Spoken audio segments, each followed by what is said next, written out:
doutora Cleicinha, é um prazer recebê-la. Nós gostaríamos que a senhora comentasse um pouquinho sobre a sua passagem por Brasília, principalmente no Senado Nacional, debatendo com os senadores sobre a reforma da Previdência. Como foi esse momento? Como esse convite chegou à senhora? Boa tarde, a satisfação é minha em poder contribuir com alguma coisa que eu vi nesses últimos dias sobre a reforma. Eu fui convidada pela Comissão de Direitos Humanos do Senado, em que está fazendo audiências para debater a reforma da Previdência. E, então veio da casa o convite, que a presidência é do senador Paulo Paim, né? E foi no dia 7, foi lá no plenário, das 9 às 13h30, é uma audiência aberta e que fica, assim, tem uma interação com o povo e também ela fica à disposição na TV Senado, transmitida direto. O que a senhora pode perceber das principais preocupações perante essa audiência? A preocupação é debater os pontos que estão sendo alterados da lei dos benefícios previdenciários e também da arrecadação da lei previdenciária e que terá um impacto muito grande na população. Esse é o objetivo. O objetivo é que afinar, melhorar o que já passou pela Câmara dos Deputados, porque agora é a reta final, que é no Senado, né? Então nós precisamos avançar alguns pontos e com essas audiências que estão sendo feitas, é exatamente para levar os pontos que precisam de uma melhor discussão. E esse debate, ele vem sendo produtivo aos olhos da senhora? Ele vem contribuindo muito para essa reforma tão comentada no Brasil?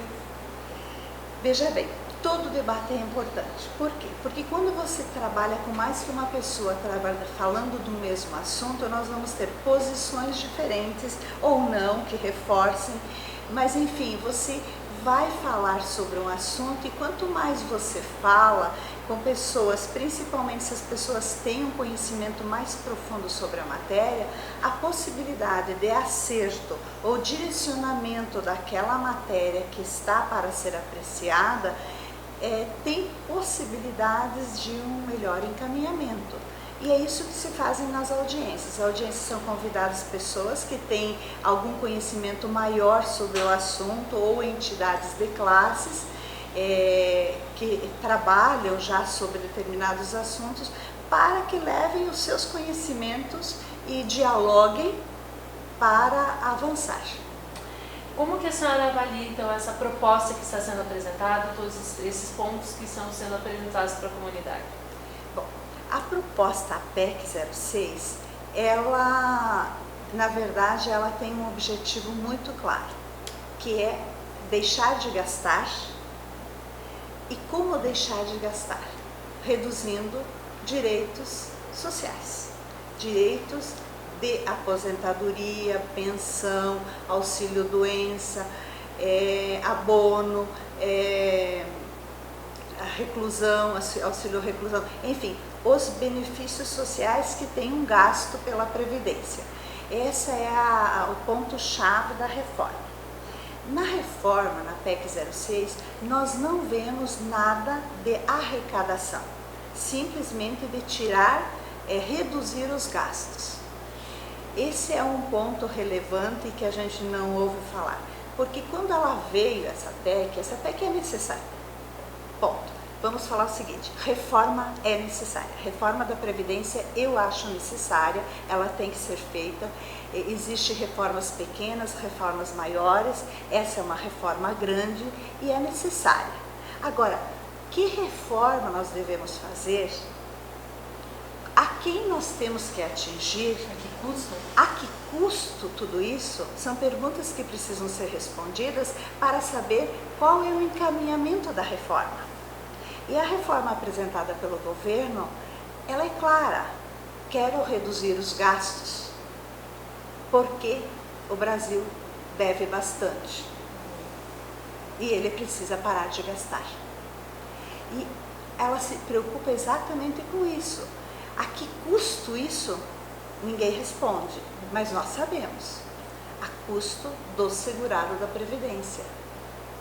E alguém se pergunta assim, pois bem, mas quanto é que esse segurado efetivamente deve e quanto precisa arrecadar ou quanto precisa deixar de gastar? Essa conta não é clara. Nós temos uma conta de quanto é que eles querem economizar ao longo de 10 anos, isso sim. Mas qual é efetivamente a conta da Previdência? Em 2014 foi pedida uma CPI ainda no governo da presidente Dilma, para que fizesse uma CPI exatamente para levantar quanto é que a Previdência Social deve. Não foi aceita. E até hoje não foi feita a CPI pedida naquela época. Mas foi feita uma outra a CPI que a Câmara dos Deputados tem conhecimento, o Senado tem conhecimento. E os números de quanto a Previdência deve realmente, qual é o déficit, não é o número que é apresentado. E começa por aí, então, que nós não temos uma clareza no que está sendo feito. Nós temos clareza, sim, de que está sendo objetivada a redução dos gastos. Essa é a clareza que nós temos. E isso é uma preocupação muito grande que a gente tem. Que reforma nós precisamos fazer. Mas e os outros pontos? Será que a Previdência não tem nada em a ver? Será que a Previdência não pode pensar em como arrecadar? Veja bem, quando eu tenho qualquer objeto para vender e eu vou levar a público, aos interessados para comprar, eu vou dizer a esse público, olha, meu carro, vamos tomar exemplo um carro, meu carro é ruim, está com o motor fundido, quer comprar? Você acha que alguém vai comprar? Ninguém. Eu tenho um negócio para fazer por adesão, um título de clube, qualquer coisa assim, quero vender para a população. Eu digo para a população, olha, o clube está ruim, não tem nada para oferecer, você pode aderir, mas olha, eu não sei se vai durar 1 ano, 2 anos, 3 anos, não sei se eu vou poder te dar possibilidade de aproveitar a piscina ou as quadras esportivas. Você acha que alguém vai aderir a esse plano desse clube? Ninguém. A Previdência é igual. Se eu quero arrecadar, eu tenho que mostrar uma previdência forte, duradoura, sustentável, que dê possibilidade de cobertura. Daí então eu vou ter mais contribuintes. E hoje o que nós vemos do governo é dizendo, a Previdência está quebrada, a Previdência está ruim, precisamos acabar com ela e ter uma Previdência privada, porque não tem sustentação. Você acha que com esse discurso as pessoas vão continuar contribuindo de livre e espontânea vontade? Tem vontade de continuar isso? Nunca, em absoluto. Ao contrário, aquele que tem um direito, mesmo que não completo, sai correndo à busca daquele que lhe é possível, de medo de não ganhar nenhum amanhã.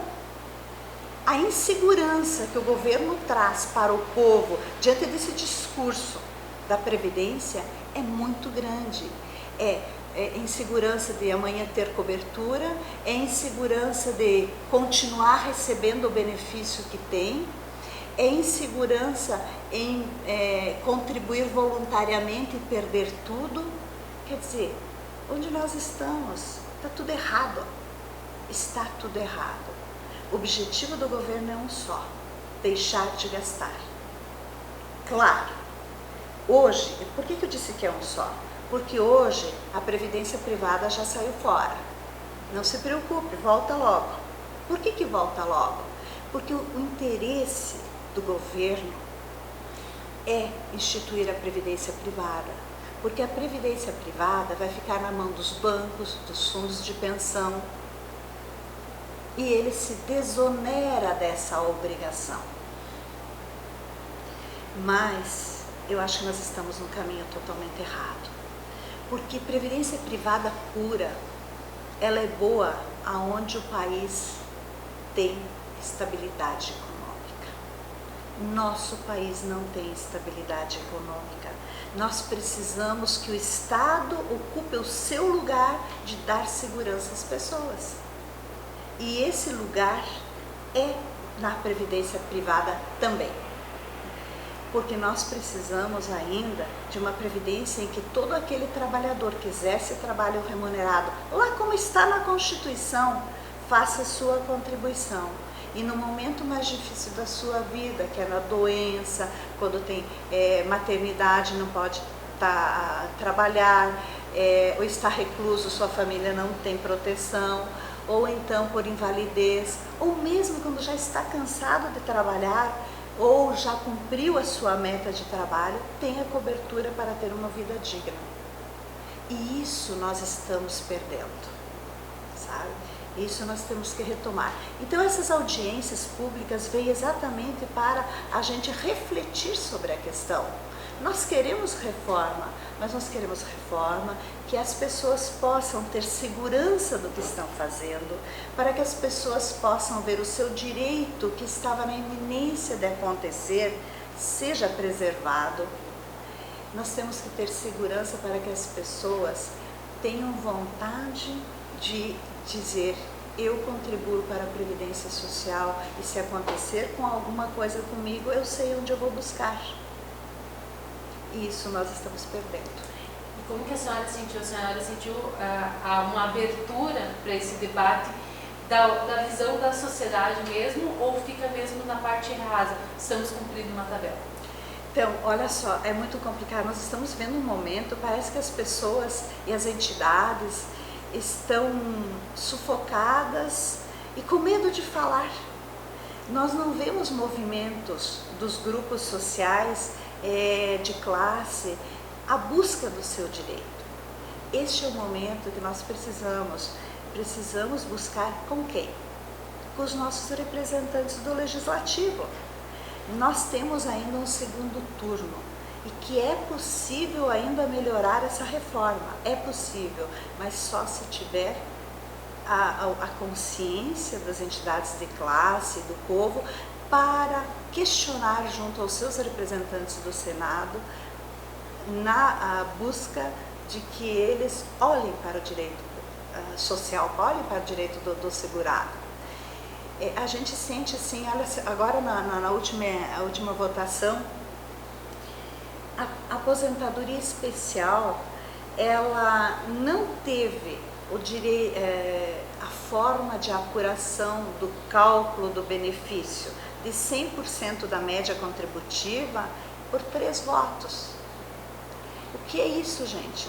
Perderam assim a grande chance de manter um direito desse trabalhador muito grande. Se o militar precisa da inatividade mais cedo e com 100% da sua média contributiva, isto é, do seu benefício, o trabalhador em exposição à atividade periculosa, a atividade de insalubridade, quer por agente biológico ou então por agente físico, ele precisa de um tempo reduzido de contribuição em razão da vulnerabilidade aos agentes nocivos. Mas só o tempo reduzido não adianta nada, ele precisa também da renda da aposentadoria de 100%, porque na forma de cálculo da PEC, se você não tiver esse tempo de reduzido e a renda 100%, ele perde o efeito, porque uma aposentadoria com 25 anos de atividade especial, por exemplo, por exposição ao agente biológico, vai dar uma renda de 70% da média contributiva e daí uma renda muito baixa. Não adianta dar a possibilidade de se aposentar antes se a renda não é 100%. E essa parte da reforma, é um exemplo que eu estou dando, não passou por 3 votos. E daí senadores que a gente acreditava que ia passar, que tem até um cunho social, uma forma de entendimento que me parecia muito plausível, votaram contra. Mas votaram contra por quê? Eu gostaria de saber quais são as benesses que receberam para votar contra. Sabe? Isso tudo não é bacana. Nós precisamos tomar atitudes, o povo precisa de gestionar, buscar os seus representantes, solicitar, pedir a eles, cobrar deles atitude positiva de não tirarmos os direitos adquiridos ao longo do tempo. Podemos ter alterações, sim, mas não de prejuízo de grande monta para o trabalhador. Professora, nós também temos correndo em Brasília a PEC paralela. Qual a relevância dessa PEC paralela para o trabalhador? Bom, a PEC paralela, primeiro temos que entender por que ela veio. Tudo que foi já decidido na Câmara dos Deputados e que agora foi para o Senado, pode ser discutido novamente, eles podem acolher a decisão já existente, alterar a decisão. Tudo que for alterado, volta para a Câmara. O que os senadores fez? O que o relator fez? Para apurar essa votação, ele achou melhor, então, apresentar uma PEC paralela. Então, essa PEC vai tramitar em separado de pontos que não vão ser mais questionados e discutidos na PEC 06. Então, o que eles decidirem na PEC 06 e que não alterou o que veio da Câmara, não volta mais para o Senado, e a partir da data em que o presidente da República assinar, sancionar, isto é, se sancionar, vai entrar em vigência imediatamente. Enquanto que os pontos que não mais foram trabalhados no Senado e que está na PEC, poderá levar 3 meses, 6 meses, 1 ano, 2 anos, poderá ser aprovado e poderá não ser aprovado. E aí então a nossa preocupação, porque dentro dessa PEC tem assuntos que já foram debatidos e apreciados na Câmara dos Deputados. E o artigo 60, inciso 5º da Constituição Federal diz que toda matéria apreciada em uma sessão legislativa só poderá ser intentada, apresentada em separado ou por nova medida em legislação, em sessão legislativa do ano seguinte, não na mesma. E daí então o que nós temos? A PEC paralela está tratando de assuntos que a Câmara já tratou.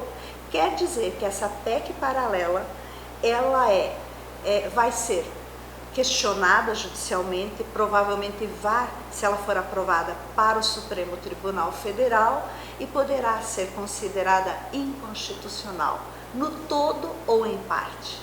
E o que quer dizer isso? Poderá não ter vigência na parte que for considerada inconstitucional.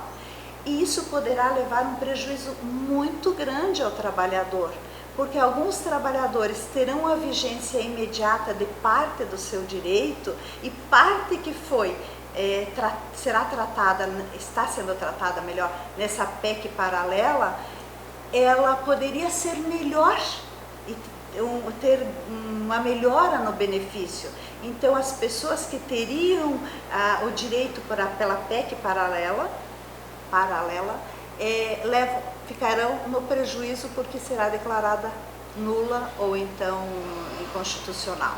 Em outras palavras, de uma forma muito simples, é um absurdo o que está sendo feito, é uma forma de tirar a atenção de pontos importantes que estão sendo ventilados agora e são importantes, poderá ser aprovada e poderá não ser aprovada e poderá levar um prejuízo muito grande para o segurado da Previdência Social. E isso está nos preocupando muitíssimo, porque essa visão que eu tenho do artigo 60 da Constituição Federal, ela é pública, todos os senadores têm essa visão. E daí eu pergunto, qual é o interesse?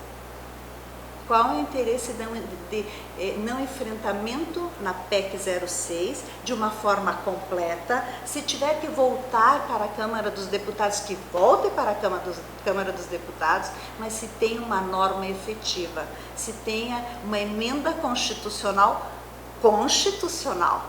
e não alguma coisa que já nasce com possibilidades de não sobrevivência.